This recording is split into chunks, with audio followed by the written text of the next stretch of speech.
नमस्कार दोस्तों, पीकेजे क्लास के ऑनलाइन प्लेटफॉर्म पर आपका एक बार फिर से स्वागत है। दोस्तों, नए वर्ष की आपको बहुत सारी शुभकामनाएं। हमारे सभी सब्सक्राइबर्स और सभी व्यूअर्स को नव वर्ष मंगलमय हो और इस नए साल में आप सफलता की ऊंचाइयों को प्राप्त करें, स्वस्थ रहें, दीर्घायु हों और हर तरह की खुशियां और उपलब्धियों को प्राप्त करें। इसी कामना के साथ हम वीडियो में आगे बढ़ते हैं। जैसा कि पिछले वीडियो में मैंने उत्तर वैदिक काल पे चर्चा की थी, आज हम उत्तर वैदिक काल को देखेंगे कि इस काल में क्या क्या चीज़ें घटित होती हैं और किस तरह से यह काल ऋग्वैदिक काल से अलग है। तो दोस्तों, उत्तर वैदिक काल को जब हम पढ़ना शुरू करते हैं तो कुछ विशेष चीज़ें हैं जिनको जानना आवश्यक है। इस काल में यजुर्वेद, सामवेद तथा अथर्ववेद की रचना होती है। अथर्ववेद की रचना होती है, ठीक है।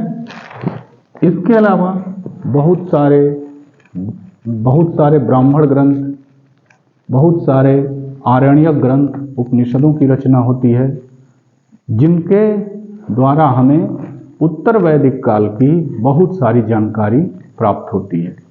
तो सबसे पहले तो हम ये जान लें कि इन वेदों के ब्राह्मण ग्रंथ कौन थे, इनके उपवेद कौन थे, इनके रचयिता कौन थे, किन किन ऋषियों ने या किन किन विद्वानों ने इनका संकलन किया।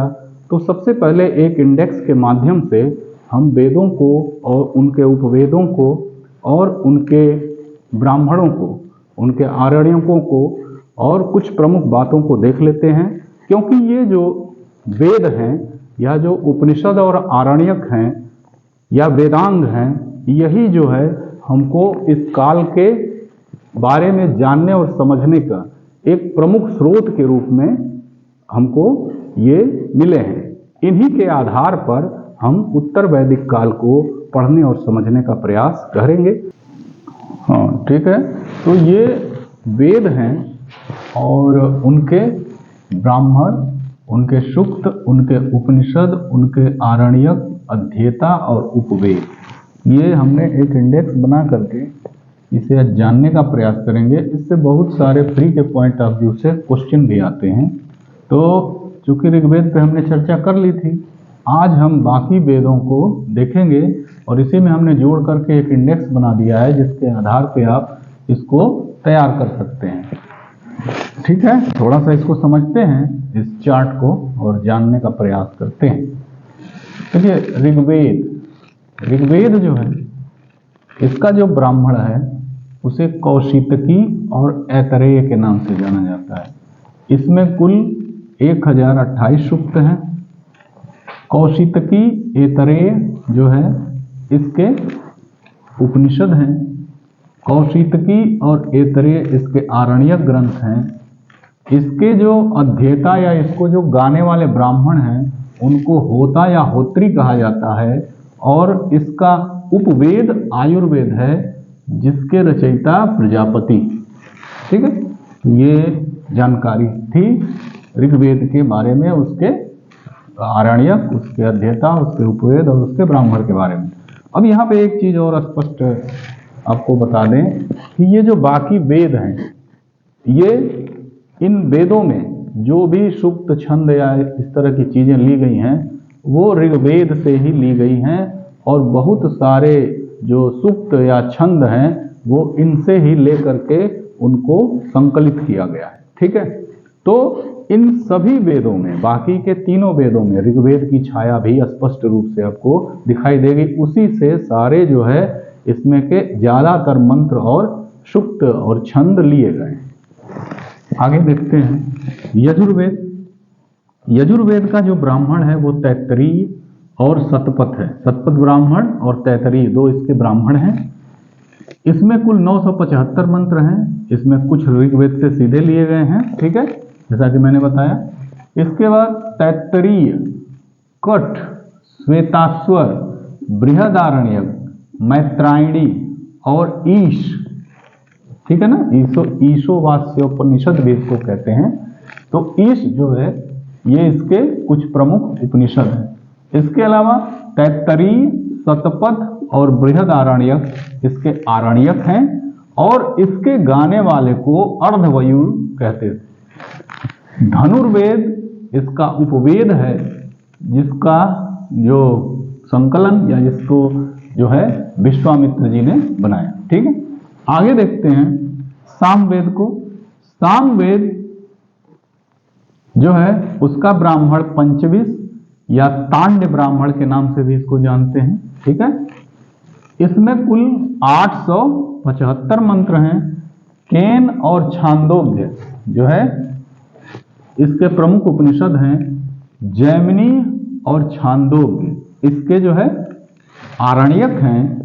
इसका पाठ करने वाले ब्राह्मण को उद्गाता कहा जाता था और इसका जो उपवेद है वो गंधर्व वेद है जिसके रचयिता या जिसके संकलनकर्ता नारद।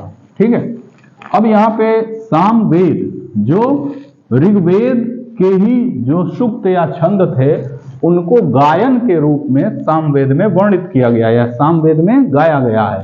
ठीक है, तो सामवेद जो है भारतीय संगीत का जनक भी माना गया है और सारे ग म प ध नि सा जो ये हमारी भारतीय संगीत के जो स्वर हैं वो इसी वेद से निकलते हुए दिखाई पड़ते हैं। ठीक है, तो ये जो सामवेद है ये उसके बारे में जानकारी हो गई। आगे बढ़ते हैं और अथर्ववेद को देखते हैं। अथर्ववेद का जो ब्राह्मण ग्रंथ है उसे हम गोपथ कहते हैं। इसमें लगभग 6000 मंत्र हैं। ठीक है, और यहाँ पे जो इसका उपनिषद है वो मांडुक्य, प्रश्न उपनिषद और मुंडक उपनिषद, ये तीन जो है इसमें कंफ्यूजन न क्रिएट हो, मांडुक्य और मुंडक ये 2 उपनिषद हैं और एक उपनिषद और है प्रश्न उपनिषद। इसके अलावा इसके जो आरण्यक हैं ये देखिए, इसका आरण्यक कहीं कहीं देता है कि कोई नहीं है। वास्तव में इसका जो मूल था वो ब्रह्म ज्ञान को प्राप्त करना था। ठीक है, आरण्यक यानी कि, तो यहाँ पे हम देखते हैं कि इस अंतिम वेद में हम बहुदेववाद से एकेश्वरवाद की ओर आते हैं और उस परम सत्ता ब्रह्म को जानने का प्रयास करते हैं। ठीक है, तो यहाँ पे ब्रह्म ज्ञान को प्राप्त करना ही इसके आरण्यक का प्रमुख उद्देश्य है।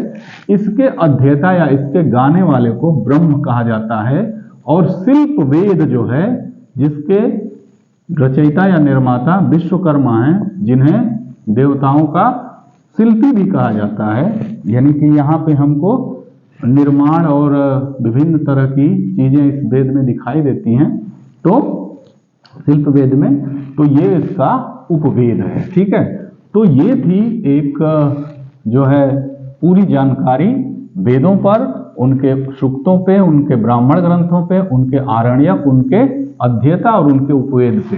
तो ये इंडेक्स अगर आप इसको या तो आप नोट बना लें या फिर इस इंडेक्स को आप स्क्रीनशॉट ले लें, जिससे कि आपको एक ही जगह सारी चीजें मिल जाएंगी और बड़े आराम से आप इसको तैयार कर सकते हैं। ठीक है, तो इसके बाद जो है तो आप इसको चाहे तो आप इसका स्क्रीनशॉट भी ले सकते हैं और चाहे तो इसको आप नोट्स के रूप में ड्रॉ भी कर सकते हैं। और ये जो है इंडेक्स आपको दोहराने में मदद करेगा और प्री के पॉइंट ऑफ व्यू से, छोटे प्रश्नों के पॉइंट ऑफ व्यू से ये काफ़ी महत्वपूर्ण है। ठीक है दोस्तों, तो आगे बढ़ते हैं और उत्तर वैदिक काल पे कुछ और चीज़ों को देखते हैं।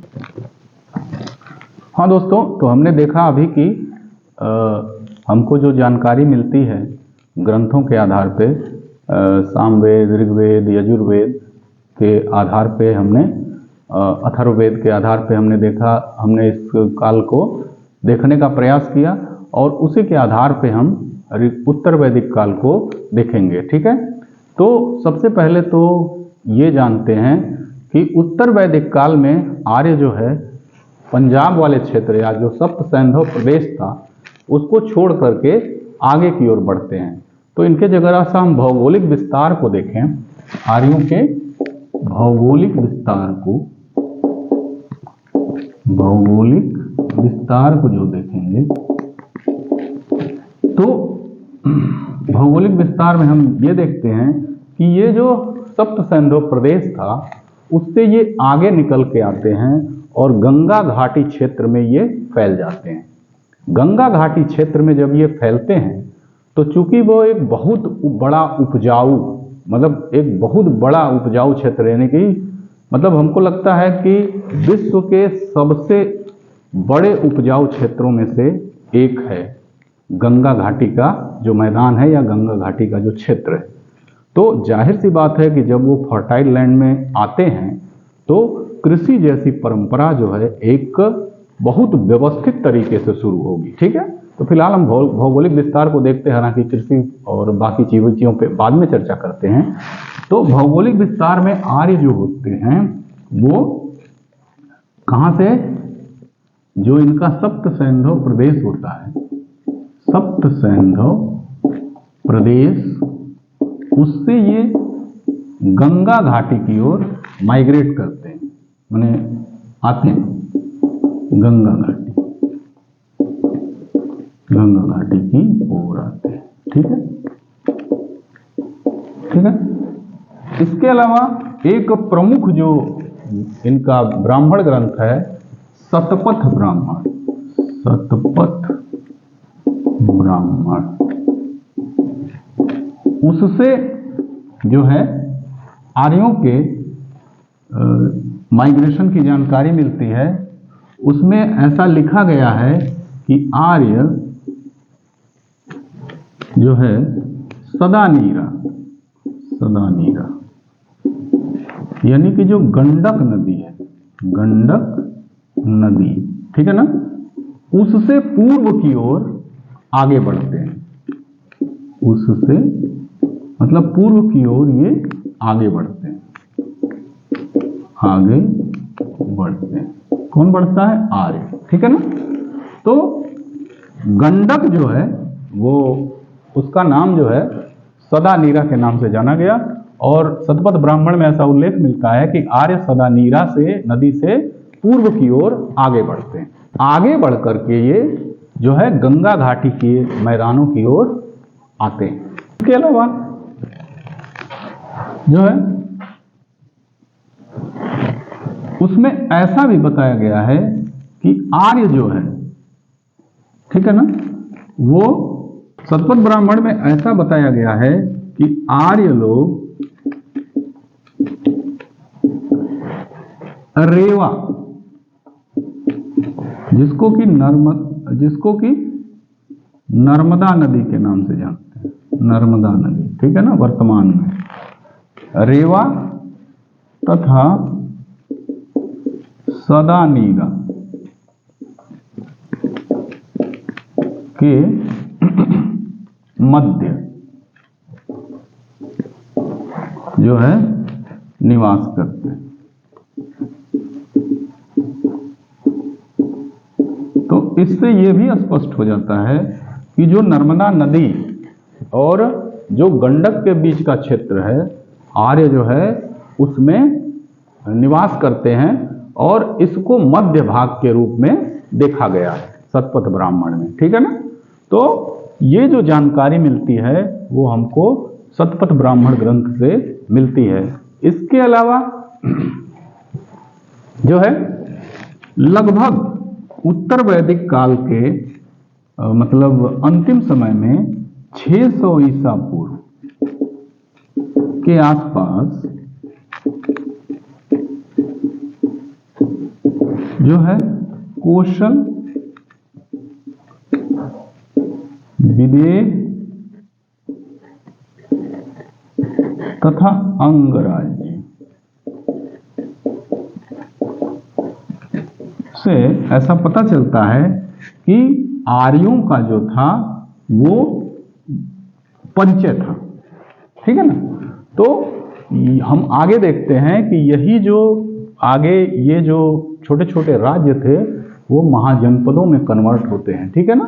तो ये सब जो है चीजें ये बताती हैं कि आर्यों का जो भौगोलिक विस्तार था वो कहाँ तक था। ठीक है।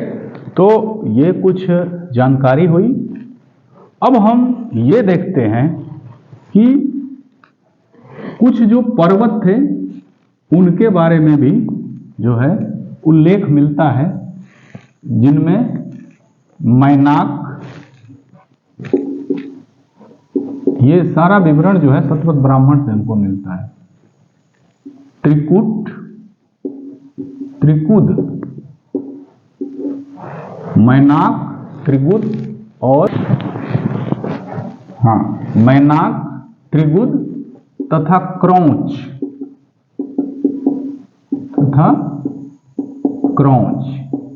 ये जो आप पर्वत वर्तमान समय में अगर इनको देखें तो ये पूर्वी हिमालय के भाग हैं, ठीक है ना, पूर्वी हिमालय के भाग,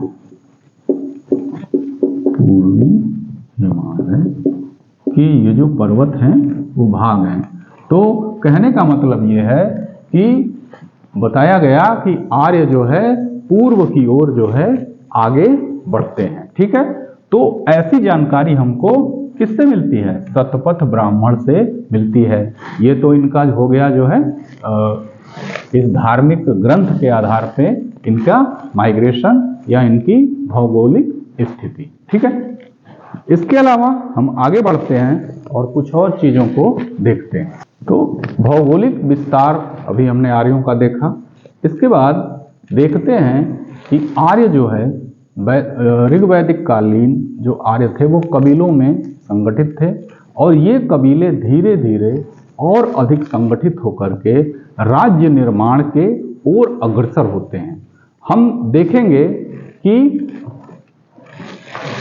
जो है यहाँ पर कुछ जो उस काल की जो प्रमुख कबीले थे वो आपस में संगठित होकर के विभिन्न वंश परंपराओं का निर्माण करते हैं और वो वंश परंपराएं आगे बढ़ती हैं और भारत के प्रमुख राज्य या साम्राज्यों का निर्माण करती हैं।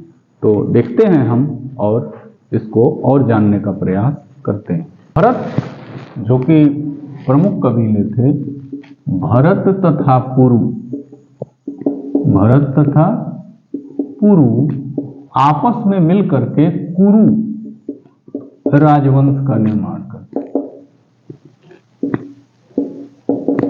ठीक है ना, कुरु राजवंश या कुरु कबीले का निर्माण करते हैं और इनका जो क्षेत्र है उसे कुरुक्षेत्र कहते हैं, कुरुक्षेत्र कहते हैं, ठीक है ना। और ये कुरुक्षेत्र आप जानते हैं कि इसी से कौरवों का संबंध होता है और आगे महाभारत जैसे महाकाव्य की रचना होती है और यहाँ महाभारत जैसे युद्ध होते हैं जिसका इतिहास में एक जो है प्रमाण आपको प्राप्त होता है। तो जो कुरु वंश है वो भरत तथा पुरु के मिलने से निर्मित होता है, ठीक है।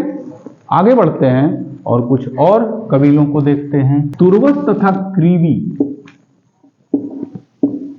क्रीवियों ने आपस में मिल करके एक वंश परंपरा का निर्माण किया जिसे पांचाल कहते हैं,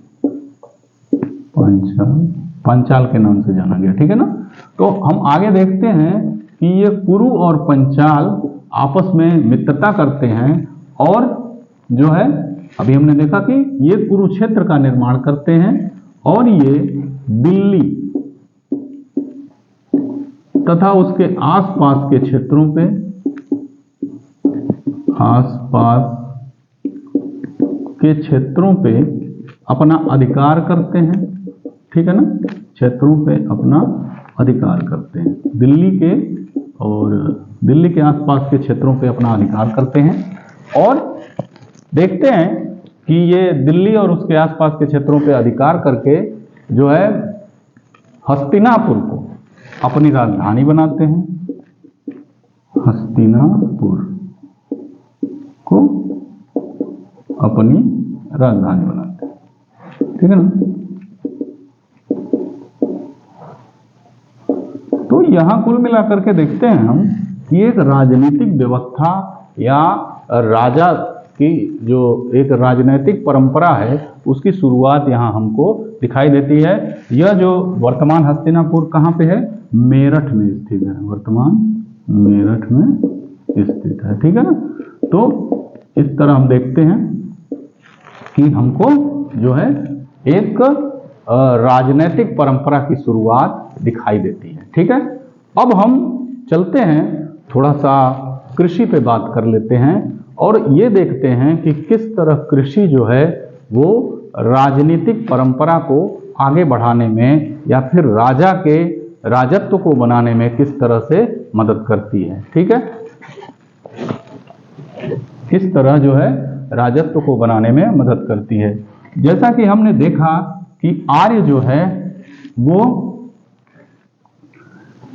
गंगा घाटी के मैदान में या कि जो भारत का मध्य भाग है उसमें विस्तृत हो जाते हैं और धीरे धीरे जो है वो विभिन्न जो है साम्राज्यों का, जैसे साम्राज्य का विभिन्न तरह के वंशों का निर्माण करते हैं, जैसे कुरु, पांचाल और भी जो है राजनीतिक परंपरा को स्थापित करते हैं और जो है अनेक तरह वंशों का निर्माण करते हैं और धीरे धीरे उस क्षेत्र में अपनी व्यवस्था बनाते हैं। ठीक है। यहाँ पे एक और चीज स्पष्ट कर दें कि यहाँ पे इस काल तक आते आते लोहे का जो है वो लोहे की जानकारी जो है हो गई थी, लोहे की जानकारी हो गई थी। इसे कृष्ण अयस नामक शब्द इसके लिए प्रयोग किया गया, यानी कि कृष्ण अयस के नाम से इसको जाना जाता है। ठीक है, लोहे को। अब देखिए लोहे का जो है हम इनको जानकारी हो गई या लोहे का प्रयोग इन्होंने करना सीख लिया। इसके बाद आप देखते हैं कि जो गंगा घाटी का क्षेत्र है वो भारत का नहीं, विश्व में उसका बहुत बड़ा स्थान, भारत का तो सबसे उपजाऊ क्षेत्र है ही, विश्व में भी उपजाऊ क्षेत्रों में उसकी एक अलग पहचान है। ठीक है ना। या ये कह सकते हैं कि विश्व के उपजाऊ क्षेत्रों में गंगा घाटी जो है एक प्रमुख क्षेत्र के रूप में जानी जाती है। तो जब ये यहाँ आते हैं तो साफ सफाई करते हैं, लोहे के हथियारों से जंगलों को साफ करते हैं, मैदान बनाते हैं और कृषि योग्य भूमि बनाते हैं। ठीक है। और कृषि जो है व्यापक तरीके से शुरू होती है। ठीक है। और कृषि जब व्यापक तरीके से शुरू होगी या कृषि बड़े पैमाने पर शुरू होगी तो कृषि अधिशेष आएगा। कृषि अधिशेष,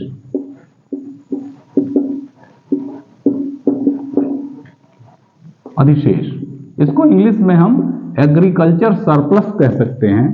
ठीक है ना, एग्रीकल्चर सरप्लस कह सकते हैं। और यह जो है किसी भी अर्थव्यवस्था के निर्माण में या राजनीतिक व्यवस्था के निर्माण में बहुत बड़ी भूमिका निभाएगा।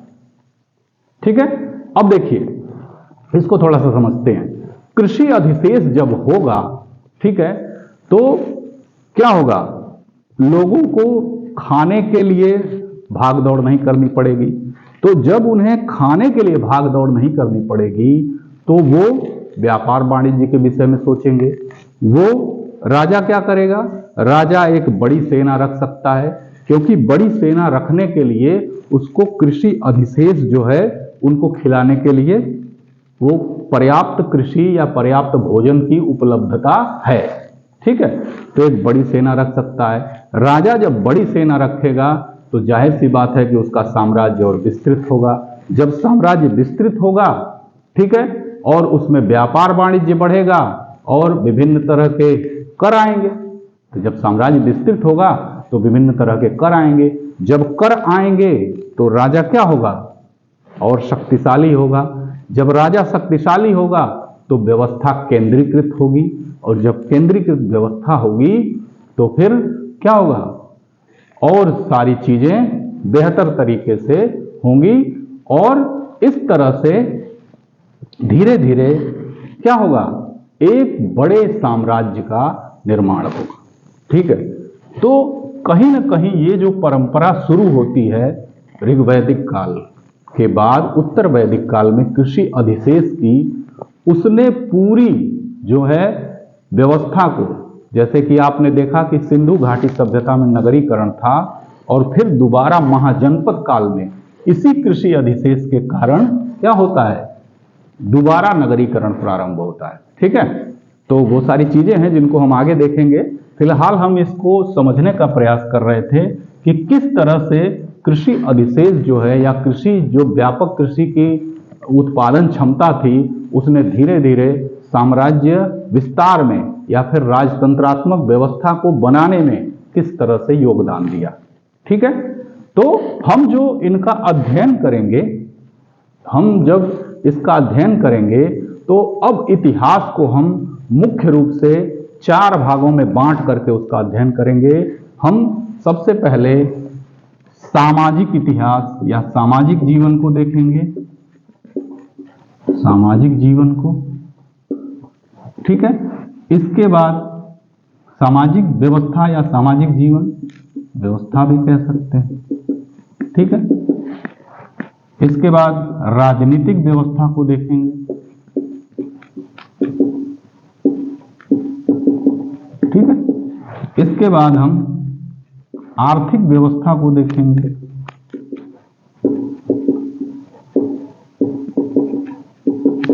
और फिर जो है धार्मिक व्यवस्था को देखेंगे, धार्मिक व्यवस्था को देखेंगे। तो इस प्रकार हम देखते हैं कि जो इतिहास की व्यापक जो परंपरा है वो यहां से शुरू होती है। ठीक है, इसके अलावा यहां पे जो है कुरु राजवंश, यहां से कौरवों की उत्पत्ति होती है और महाभारत के युद्ध देखते हैं। फिर पांचाल कौरव आपस में मिलकर के जो है हस्तिनापुर जैसे क्षेत्र पे अपना अधिकार बनाते हैं और ये पूरी परंपरा जो है शुरू होती है। ठीक है, तो ये सारी चीजें हैं और हम इन्हीं टॉपिक्स के अंतर्गत इनको हम व्यवस्थित करके पढ़ने का प्रयास करेंगे। ठीक है, तो और एक और चीज है कि जो लोहे की इस काल में जो लोहे की खोज होती है वो कृषि के उत्पादन में बहुत बड़ा रोल प्ले करती है। क्योंकि देखिए लोहे के जो हथियार थे वो कांसे और तांबे के हथियारों से ज़्यादा मजबूत थे। अगर हम जुताई की बात करें तो उससे जो हलों से जो जुताई होती थी, ठीक है ना, वो बड़ी गहरी जुताई होती थी। जाहिर सी बात है कि जब गहरी जुताई होगी तो मिट्टी की उपजाऊ क्षमता और बेहतर होगी और फसलों का उत्पादन बहुत बेहतर तरीके से होगा, अधिक होगा। ठीक है, तो कुल मिलाकर के लोहे के आविष्कार ने एक बहुत बड़ा परिवर्तन उस काल में एक बहुत बड़ा परिवर्तन लाया लोहे का आविष्कार। ठीक है, तो इस तरह से हम और भी कुछ महत्वपूर्ण बिंदुओं पे आगे के वीडियो में देखने का प्रयास करेंगे। ठीक है दोस्तों, तो ये एक छोटी सी जानकारी जो रही उत्तर वैदिक काल के बारे में। आप हमारे इस वीडियो को लाइक करिए, हमारे चैनल को सब्सक्राइब करिए और अपने महत्वपूर्ण सुझाव कमेंट के माध्यम से हमें प्रदान करिए। ठीक है दोस्तों, नमस्कार।